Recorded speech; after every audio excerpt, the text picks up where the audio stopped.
UP के प्रयागराज जिले में आयोजित माघ मेला क्षेत्र के सेक्टर 5 स्थित अन्नपूर्णा मार्ग पर राष्ट्रीय परशुराम परिषद द्वारा मध्य प्रदेश के इंदौर जिले में भगवान परशुराम जी की जन्मभूमि जाना पाव के उत्थान पर परिचर्चा एवं प्रबुद्ध सम्मेलन का आयोजन किया गया, जिसमें यूपी के पूर्व deputy CM doctor Dinesh Sharma मुख्य अतिथि और यूपी के पूर्व दर्जा प्राप्त राज्य मंत्री सुनील भराला विशिष्ट अतिथि के तौर पर शामिल हुए। कार्यक्रम की अध्यक्षता शंकराचार्य स्वामी नरेंद्रानंद सरस्वती जी महाराज एवं संचालन संदीप मिश्र ने किया। कार्यक्रम का शुभारंभ होने से पूर्व राष्ट्रीय परशुराम परिषद के कैंप में दंडी सन्यासियों के लिए भंडारा का आयोजन किया गया, जिसमें काफी संख्या में दंडी सन्यासियों ने भंडारा प्रसाद ग्रहण किया। इस दौरान दंडी स्वामी और सफाई कर्मचारियों को यूपी के पूर्व deputy CM doctor Dinesh Sharma और पूर्व दर्जा प्राप्त राज्य मंत्री सुनील भराला, शंकराचार्य स्वामी नरेंद्रानंद सरस्वती जी महाराज और राजपुरोहित आचार्य मधुर जी ने कंबल वितरित कर सम्मानित किया। इस दौरान अतिथियों ने उपस्थित लोगों को संबोधित भी किया। अपने संबोधन में अतिथियों ने क्या कुछ कहा, आइए आपको सुनाते हैं। आज ये भगवान श्री परशुराम जी की जो विगत हमारे कुलपति जिस शोध पीठ में जो 18 कुलपति इस देश के जिन्होंने शोध किया भगवान श्री परशुराम जी पर कि भगवान परशुराम जी की जन्मभूमि कहाँ थी, बड़ा दुविधा थी सबको। और उस शोध के उपरांत 3 दिन तक हरिद्वार में लगातार उन्होंने शोध के बाद पिछले 7 वर्षों में वो पिछले में बताता चलता हूं, क्योंकि आज डॉक्टर साहब इस मंच पर है। ये डॉक्टर दिनेश जी के कारण से जब मेरठ की धरती पर सन 2016 में जो 20,000 से अधिक ब्राह्मण महाकुंभ हुआ था, उसके मुख्य अतिथि के रूप में पहुंचे थे जगत गुरु शंकराचार्य जी उस मंच पर थे। तो वहां ये निर्णय हुआ परशुराम स्वाभिमान सेना पर और भगवान परशुराम जी पर चर्चा हुई। उनकी जन्मभूमि पर जो एक दुविधा थी, 1 दर्जन स्थानों पर भगवान परशुराम जी की जन्मभूमि बताते थे हम सनातन हिंदू, और सनातन हिंदुओं के भगवान श्री परशुराम जी इस बात से उनके जितने भी देवालय थे, उनके तीर्थ थे, वे अंधकार में थे, उनका खुलासा नहीं था। तो उस पीठ पर जो शोध पीठ हुई तो कुलपति जी हमारे राजा राम जी उन्होंने उस हरिद्वार के मंच पर भी कहा और वहां चर्चा हुई। और शोध का जो उद्घोष हुआ वो काशी विश्वनाथ की धरती पे हमारे काशी विद्युत परिषद के राज्य महामंत्री उनके अध्यक्षता जगत गुरु शंकराचार्य जी की अध्यक्षता में वहां जब वो शोध पीठ का उद्घोष हुआ तो जाना पाऊ में मध्य प्रदेश इंदौर जिले में भगवान परशुराम जी की जन्मभूमि का वहां उद्घोष होता है। आज उसी को लेकर के तीर्थ पर, क्योंकि उसका उत्थान कल्याण भगवान परशुराम जी की जन्मभूमियों का, और जो इस देश के अंदर 56 स्थान है महाराज जी, उन 56 स्थानों पर हम सब साधु संतों के आशीर्वाद से उसका कैसे कायाकल्प होगा, आपको उस पीठ पर कैसे स्थापित होंगे, और वहां पर निकालने के लिए सारी चीजें जो सामने आई है आज उसको लेकर के परिचर्चा है। बहुत ही प्रसन्नता का विषय है कि तीर्थराज प्रयाग की पावन धरती पर हमारे परम श्रद्धेय प्रातः स्मरणीय पूज्यपाद अनंत श्री समलंकित श्री स्वामी नरेंद्रानंद सरस्वती जी के सानिध्य में हमारे परम प्रिय नेताओं का ये सुंदर अलौकिक जो सम्मेलन परशुराम जयंती के माध्यम से हो रहा है वो निश्चित अपनी संपूर्णता को प्राप्त होगा। परशुराम जी ने आज भी है, परशुराम जी और अवतार हुए तो चले गए, रामकृष्ण सब चले गए, नरसिंह चले गए, लेकिन परशुराम जी आज भी हैं। अगर अच्छी साधना की जाए तो उनको दर्शन हो सकता है।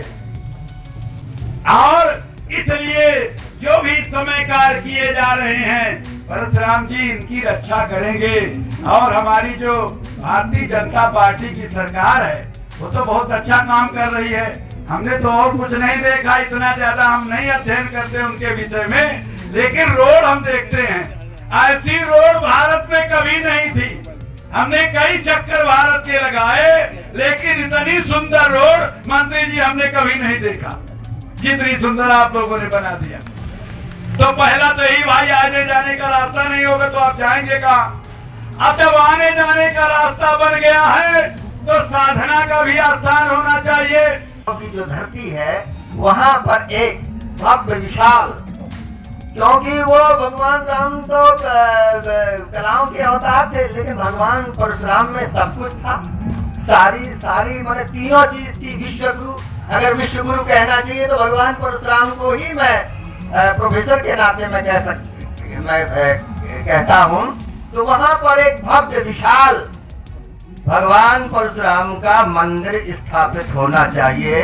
और मध्य प्रदेश सरकार, केंद्र सरकार से भी, और हमारे आदरणीय उप मुख्यमंत्री डॉक्टर दिनेश शर्मा जी बैठे हुए हैं, मैं आपसे प्रार्थना करूंगा, निवेदन करूंगा कि वहां पर एक भव्य मंदिर बनना चाहिए, जिसलिए भगवान परशुराम के जी को सारी दुनिया उनसे प्रेरणा ले सके और उनसे आशीर्वाद प्राप्त कर सके और अपने जीवन को हर एक राष्ट्र, सारी दुनिया के दूसरे भी राष्ट्र उससे उदाहरण ले सके। और और साथ ही साथ जो है तो इस पर विभिन्न प्रकार के शोध का विषय होना चाहिए। विश्वविद्यालयों में इन पर शोध होनी चाहिए, क्योंकि उनका बड़ा विचित्र है, अभी उसको लोग जानते नहीं है। इच्छित गुणों का भगवान परशुराम ऐसे भगवान है जिसमें क्या क्या नहीं है, ये अभी शोध का विषय है। तुरंत वो अवतार हैं आतताइयों का, जो सत्ता के मन में थे, जो क्षत्रिय, उनका वो संहार करते हैं। और जब वो पिताजी जी के कहने पर और जब वो उनका माता का वध करते हैं तो उसका प्रायश्चित भी करते हैं और ऐसा वरदान भी मांगते हैं कि वो तुरंत जीवित हो जाए। प्रायश्चित करने के लिए मैं चूंकि आसाम में रहा, अरुणाचल में रहा, तो परशुराम कुंड में जा करके उसका प्रायश्चित करते हैं।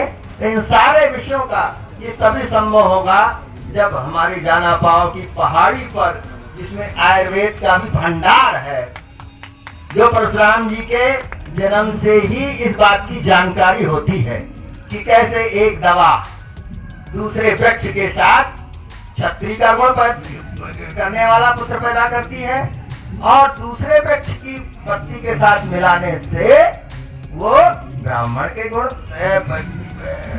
दिखाने वाला महापुरुष पैदा करती है।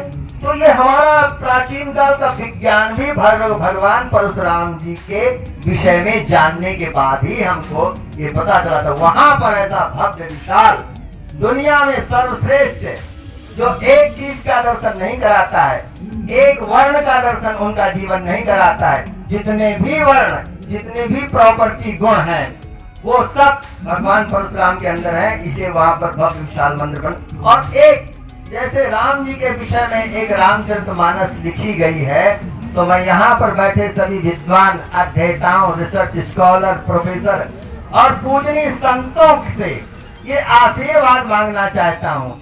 मैं उनके चरणों, क्योंकि मैं विज्ञान का प्रोफेसर हूँ, मैं ये कह सकता हूँ कि संतों के आशीर्वाद से, ये मेरा दावा है और मेरे जीवन का अनुभव भी है कि संतों के आशीर्वाद से आज के वैज्ञानिक युग में भी जो चाहो आप प्राप्त कर सकते हो। ये मेरा दावा है, गारंटी है। इसलिए मैं संतों से आशीर्वाद चाहता हूँ कि कोई न कोई युवा और स्कॉलर सामने आवे जो इस प्रकार की भगवान परशुराम जी के विषय में रामचरितमानस की सामान्य भाषा में रचना करे। इसलिए जन जन में भगवान परशुराम जी के बारे में सारी दुनिया को पता चले। हम सब जानते हैं कि भगवान परशुराम का हम विभिन्न स्वरूप देखते हैं, लेकिन भगवान परशुराम की विद्वता, उनकी सारगर्भता, उनका आसुरी प्रवृत्तियों के प्रति उनका प्रतिकार, ये अलग अलग तरीके से लोगों ने प्रस्तुत किया। लेकिन महर्षि भृगु की संतान ऋषि जमदग्नि के पुत्र भगवान परशुराम ऐसे भगवान नहीं बने। उन्होंने अनेक वर्ष तपस्या की, भगवान शंकर का स्मरण किया, भगवान विष्णु से आशीर्वाद किया, भगवान ब्रह्मा का साक्षात उन पे स्नेह प्राप्त हुआ। और बाद में आज भी कहते हैं कि उनको जो वरदान मिला था वो आज भी जीवंत भाव के अगर कोई देव है तो हम कहते हैं कि भगवान परशुराम है। अश्वत्थामा जो द्रोणाचार्य जी के पुत्र थे उनको भी इसका अमरत्व का वरदान था, लेकिन साथ में श्राप भी था। और बजरंगबली श्री हनुमान, इनको भी भगवान राम का यह आशीर्वाद था कि चिरकाल तक, अनंत काल तक जहां सत्य है, जहां धर्म है, जहां राम का नाम है, जहां भजन है, कीर्तन है, ईश्वर का स्मरण है, वहां बजरंगबली श्री हनुमान साक्षात इस मानव समाज को आशीर्वाद प्रदान करेंगे। इसलिए जीवंत भाव का देव कोई है तो वो बजरंगबली श्री हनुमान है।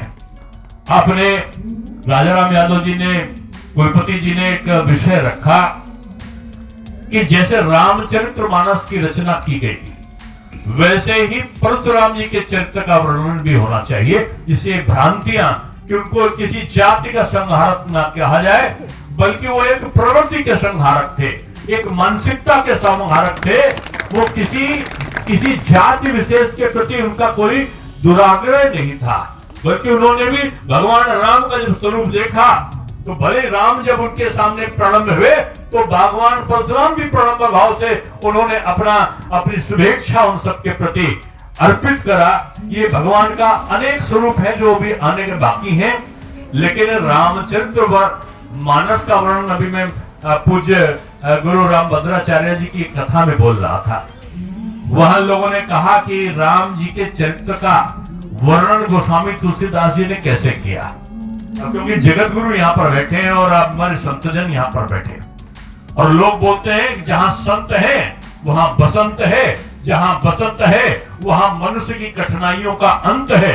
इसलिए कठिनाइयों का अंत हो, इसके लिए मैं कह रहा था कि उस प्रसंग में मैंने राम भद्राचार्य जी को तो पूरा संस्कृत और क्या क्या श्लोक रामायण सब कंठस्थ है, आंख नहीं है लेकिन कंठस्थ कैसे है, ये आश्चर्य का विषय आज भी बना हुआ है कि कैसे वो हर प्रश्न पे क्या लिखा है वो मुंह से बोलते हैं। और उन्होंने आदेश दिया कि आप राम जी के जीवन का चरित्र का वर्णन गोस्वामी तुलसीदास जी ने कैसे किया। इसलिए मैं कह रहा हूं कि जैसे राम जी के चरित्र का वर्णन हुआ वैसे ही भगवान परशुराम के जीवन का चरित्र का वर्णन कोई ना कोई जरूर लिखेगा। आज जलालाबाद का बालूक का मंदिर बनेगा और मध्य प्रदेश का जो जावा पाव है 500 करोड़ का परशुराम का मंदिर बनेगा। वहां उसमें परशुराम इंजीनियरिंग कॉलेज होगा, मेडिकल कॉलेज होगा और यूनिवर्सिटी होगी भगवान परशुराम के नाम पर, और पूरे सनातन की संस्कृति का निर्माण किया जाएगा। भगवान आप सबको शक्ति दे, हमारे जनप्रतिनिधियों को शक्ति दे, हमारे जोगी बाबा को भी शक्ति दे, माननीय प्रधानमंत्री को शक्ति और सामर्थ्य दे कि विश्व का हम नेतृत्व करें, मार्गदर्शन करें, विश्व में शांति का वातावरण निर्मित हो।